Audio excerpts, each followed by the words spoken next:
இந்த வாகன உற்பத்தி தொழிற்சாலை மூலமாக தமிழகத்துக்கு கிடைக்க போகிறது. இது வரலாற்று சிறப்புமிக்க ஒரு நாள் என்றே சொல்லலாம். இதுவரை இப்படிப்பட்ட அறிவிப்புகள், தொடர்ச்சியான அறிவிப்புகள் எனக்கு தெரிஞ்சு வேற எந்த மாநிலத்திலும் இவ்வளவு குறுகிய காலத்தில் வந்ததாக எனக்கு தெரியவில்லை. இருந்தாலும் நிச்சயமாக தமிழக வரலாற்றில் இது முதல் கட்டமாக முதல் முறையாக இது நடந்திருக்கிறது.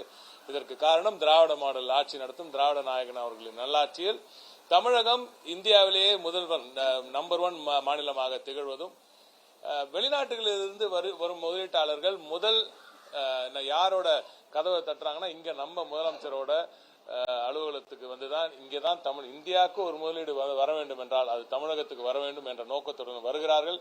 வரும்பொழுது இங்க இருக்கும் அந்த சூழல், இங்க இருக்கும் இன்ஃப்ராஸ்ட்ரக்சர், கட்டமைப்பு வசதிகள், இங்க இருக்கும் அரசாங்கத்தின் அந்த ஈஸ் ஆஃப் டூயிங் பிசினஸ், தொழிற்சாலைகள் துவங்குவதற்கான ஏதுவான ஒரு அற்புதமான சூழல், மகளிருக்கு பாதுகாப்பான ஒரு சூழல், ஒட்டுமொத்தமான ஒரு ஹாப்பினஸ் இண்டெக்ஸ்ல ரொம்ப ஹையா இருக்கும் ஒரு சூழலை தொழில் முதலீட்டாளர்கள் பார்க்கிறார்கள். எனவே தான் இப்படி பல புதிய பெரிய நிறுவனங்கள் இங்கே தொழிற்சாலைகளை துவங்குகிறார்கள். அந்த வழியில் அதன் தொடர்ச்சியாக இன்று டாடா நிறுவனம், டாடா மோட்டார்ஸ் தமிழகத்தில் 9,000 கோடி ரூபாயை முதலீடு செய்வதற்கு. Can I finish this and then come back? We'll do that separately. Yeah, we'll do that separately if you want. Just a quick address. Just a quick one. Where is it coming up? Tata Motors India is going to start its first ever manufacturing unit in Tamil Nadu.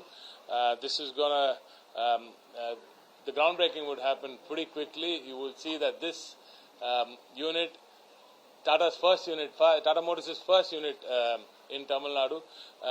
In the history of Tamil Nadu, I think the manufacturing of two big car manufacturers coming into Tamil Nadu in a short span of about 2 months. I think this is the first time that's ever happened. This shows the kind of development that's been happening under the regime, under the Dravidian model regime of our Honorable Chief Minister Thru M.K. Stalin avargal. So this is, as I said during the gym, this is just the beginning, and you're going to see much more, many more such huge manufacturers coming into Tamil Nadu in the near future. அது இன்னும் 2-3 options இருக்கு அவங்களுக்கு. அது அவங்க தான் சொல்லணும், நம்ம சொல்லக்கூடாது. 2-3 ஆப்ஷன்ஸ் இருக்கு. Most probably they want it closer to Chennai. பார்ப்போம்.